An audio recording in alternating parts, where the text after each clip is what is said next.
Halo, assalamualaikum warahmatullahi wabarakatuh. Bersama Joko 25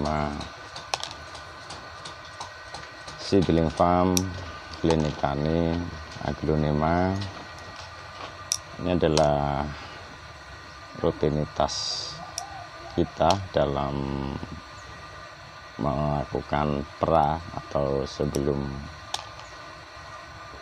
kita menyemai benih semangka. Di video sebelumnya sudah kita berikan caranya gimana, dan ini adalah rutinitasnya. Kegiatan ini memang dilakukan sebelum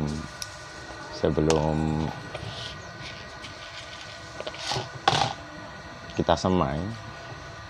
Itu yang di video sebelumnya sudah kita jelaskan untuk membuat percambahan lebih optimal. Dan alhamdulillah ini pesanan lumayan banyak, sekitar 6.000 batang. Berarti kita harus melakukan kegiatan ini 6.000 biji. Ya alhamdulillah, semuanya kegiatan kita lakukan dengan ikhlas, dengan sabar dan penuh senang. Jadi ya tidak ada kata nggak berat gitu kan. Kalau kita melakukan suatu kegiatan dengan senang dan ikhlas, itu tidak ada kata yang berat. Itu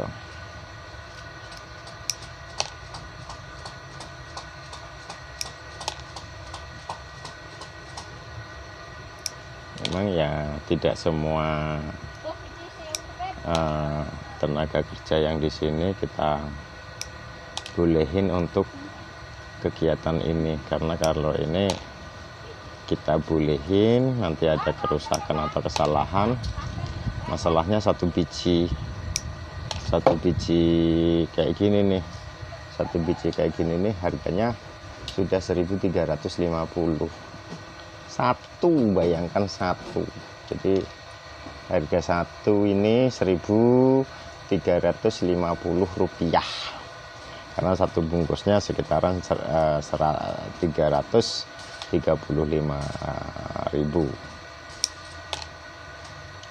gitu. Dan memang apa ya, sedikit lebih ekstra sih kalau kita ada pesanan semangka gitu kan, karena memang kita dengan waktu, dengan skill itu memang kita piurkan di situ gitu kan. Karena kalau enggak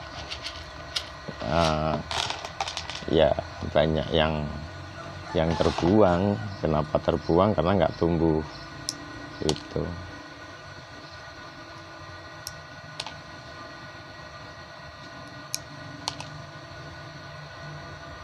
Jadi inilah rutinitas sebelum menyemainya kayak gini. Ini masih ada beberapa perlakuan sebelum kita semai kalau untuk semangka ini. Jadi ada nanti proses-prosesnya sampai dia dimasukkan di media. Di media pun nanti masih ada perlakuan lagi. Itu sampai dia diupayakan tumbuhnya itu lebih bagus lah. Walaupun dari pihak perusahaan di sini kemurniannya 90% dan dikatakan daya kecambahnya 80%. Itu makanya kita akan berusaha ngejar di angka 80%. Makanya ya bismillah aja, karena yang kita lakukan itu semuanya keikhlasan. Ya mudah-mudahan bisa tercapai di angka 80%. Itu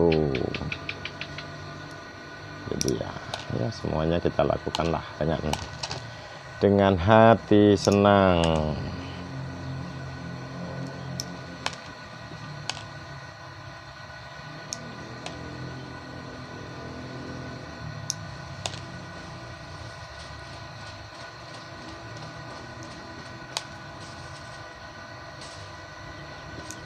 kadang pun kita sudah berlakukan kayak gini, itu masih banyak yang nggak tumbuh. Tergantung rezeki juga semuanya, tergantung rezekinya, tergantung upaya kita gitu kan. Ya mudah-mudahan kalau semuanya harapannya bagus ya, hasilnya juga bagus.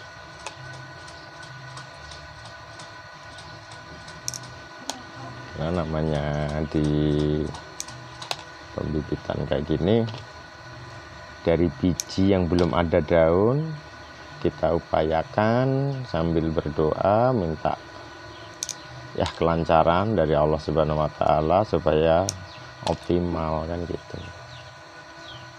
Dan kalau memang di dunia pertanian mengatakan pakar itu perasaan nggak ada lah kalau menurutku. Kalau menurut saya nggak ada namanya pakar di dunia pertanian. Mungkin kalau apa ya, profesor ada banyak, tenaga ahli banyak, tapi kalau dipakarkan pakar mungkin beda. Artian pakar di dunia teknologi mungkin kayak almarhum B.J. Habibie memang pakar untuk membuat pesawat.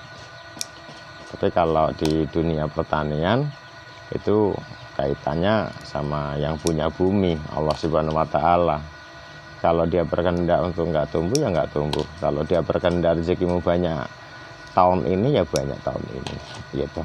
Jadi nggak bisa lah kita di dunia pertanian sama apa ya, aku sendiri kayak kita sendiri paling takut dibilang kayak gitu. Karena apa? Kaitannya biji. Bayangin loh, biji kayak gini nih, biji kayak gini tidak ada daun, itu kan tidak ada daun, masih seperti ini kita upayakan sampai menjadi daun. Kalau memang yang di atas itu tidak menghendaki dia hidup ya nggak hidup.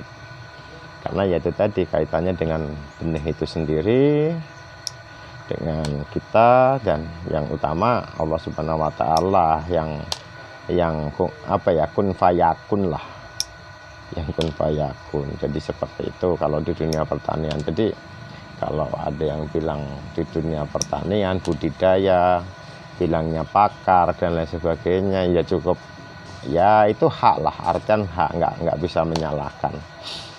Karena mungkin kita berupaya untuk tanaman bagus. Bagaimana dengan nanti penjualannya kan gitu.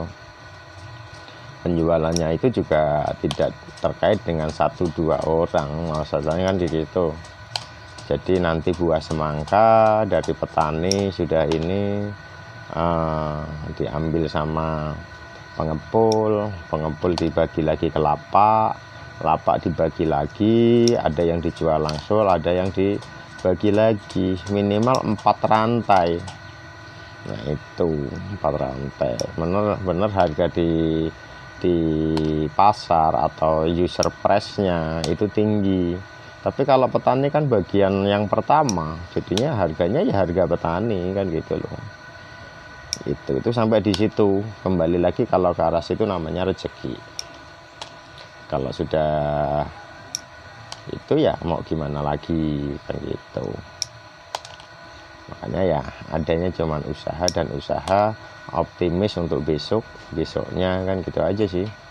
Karena juga sekarang nih dampak perubahan iklim juga nggak bisa kita tebak seperti mungkin 10 tahun yang lalu.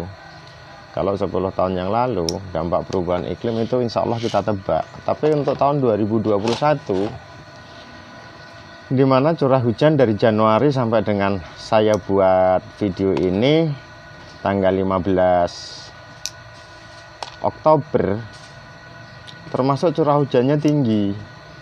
Di sini memang nggak hujan, mungkin baru sekitar 10 hari atau 11 hari nggak hujan. Tapi sebelum hujan terus, sekali hujan 3-4 hari hujan. Padahal itu bulan Agustus September. Nah kalau mungkin zaman dulu kemarau ya kemarau di bulan Agustus.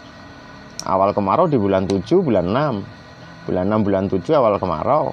kemarau titiknya di bulan 8, bulan 9, bulan 10 sudah mulai mendekati ada hujan 1, 2, bulan 11 hujan, 12 sudah ini.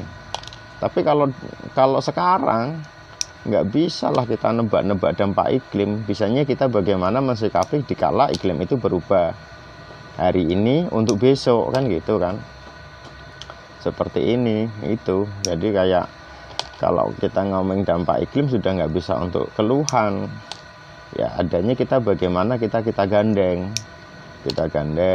kita buat ini bukan suatu kendala atau bukan suatu masalah. Karena kalau kita keluhkan nggak ada solusi gitu loh, nggak ada solusi, karena kaitannya kembali lagi sama Allah Subhanahu Wa Taala. Makanya nggak bisa kita ini. Ya udah, bagaimana apa yang harus dilakukan, bagaimana, kan itulah seperti itu. Sehingga kita selalu optimis, memiliki optimis yang besar untuk sesuatu yang lebih baik, gitu. Nggak bisa kita langsung tembak menembak, nggak bisa kita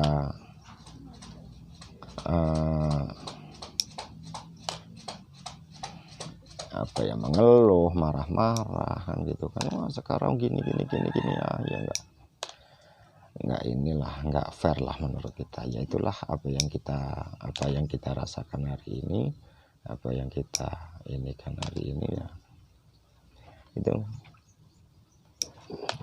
kembali lagi ini cara rutinitas pra atau sebelum semai semangka, kan gitu ya. Kembali lagi ke sini.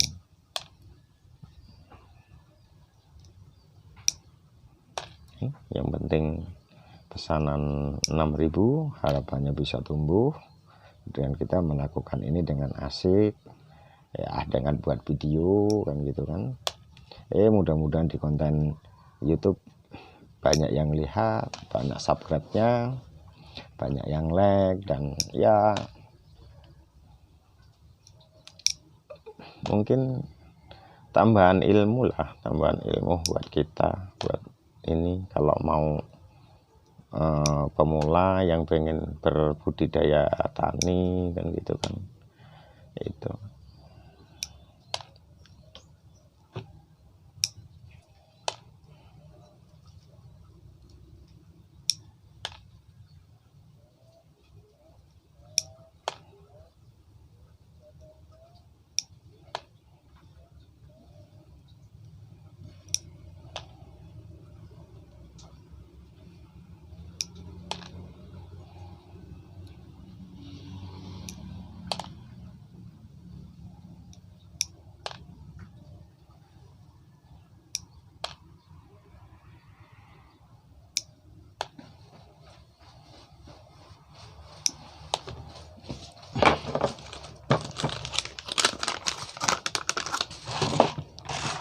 ini kita lakukan sekarang, mau disemai besok. Kalau besok kita ini kayaknya waktunya nggak nyampe, makanya kita lakukan sekarang biar besok tinggal disemai, biar yang nyemai juga sudah siap gitu. Tali dulu biar ya meminimalisir udara kan.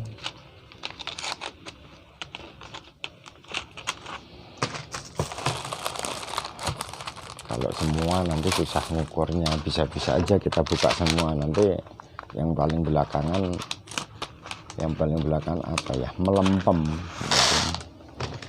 Yang paling belakangan melempem ya malah jadinya nggak bagus. Jadi kalau bisa jangan dibuka semua, bukanya satu-satu, jadi ndak terlalu belakangan, nggak melempem, bahasanya kayak gitu.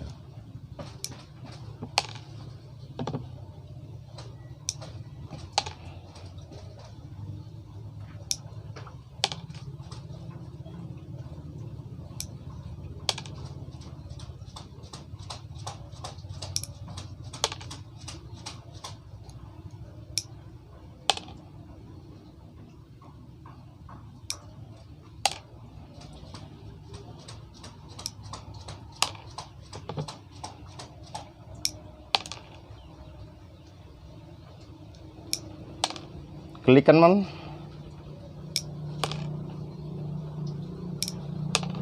Biasa gitu. Hmm.